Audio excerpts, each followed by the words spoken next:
విద్యుత్ కాంట్రాక్టు కార్మికుల సమస్యలను పరిష్కరించాలని రాష్ట్ర జేఏసీ నాయకులు రాష్ట్ర ప్రభుత్వాన్ని కోరారు.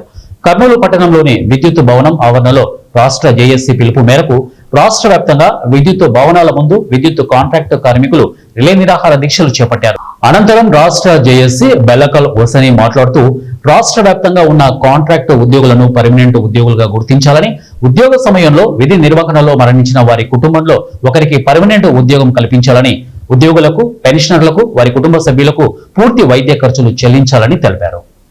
ఎందుకంటే 27,000 మంది కాంట్రాక్ట్ కార్మికులు ఈ రోజు విద్యుత్ సంస్థల కోసం పనిచేస్తూ ఉన్నారు. వాళ్ళని రెగ్యులర్ చేయమని చెప్తున్నాం. మేము కాదు, అత్యున్నత న్యాయస్థానం సుప్రీంకోర్టు చెప్పింది. దశల వారీగా వాళ్ళని రెగ్యులర్ చేసి సమాన పనికి సమాన వేతనం ఇవ్వమని అత్యున్నత న్యాయస్థానం చెప్పిన దాన్ని ఈ సందర్భంగా మేము గుర్తు చేశాం. మరి దాన్ని పెడిచామని పెట్టింది. వారికి రావాల్సిన అరియర్స్ అమౌంట్ ఇవ్వని చెప్పాం, దాన్ని పట్టించుకోలేదు. మరి వారు కష్టపడి పనిచేస్తున్నారు.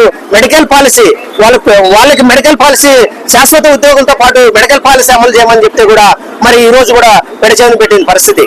మరి విద్యుత్ ఉద్యోగులు కారణ నియామకంలో ఎంత అన్యాయం అంటే, ఒక ఉద్యోగి చనిపోతే ఇంతకుముందు మా అగ్రిమెంట్ ప్రకారం శాశ్వతం ఉద్యోగం ఇచ్చేవాళ్ళు. అంటే ఒక ఉద్యోగి చనిపోతే వాళ్ళ అబ్బాయి కానీ అమ్మాయి కానీ బీటెక్ చేసి ఉంటే జూనియర్ ఇంజనీర్ గా శాశ్వత ఉద్యోగం ఇచ్చేవాళ్ళు. ఈ రోజు ఆ పరిస్థితి లేదు.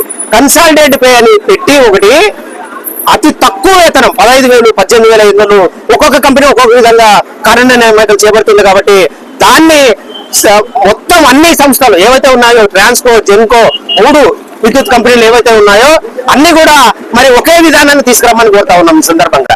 అదే విధంగా పని భారం ఎక్కువైంది.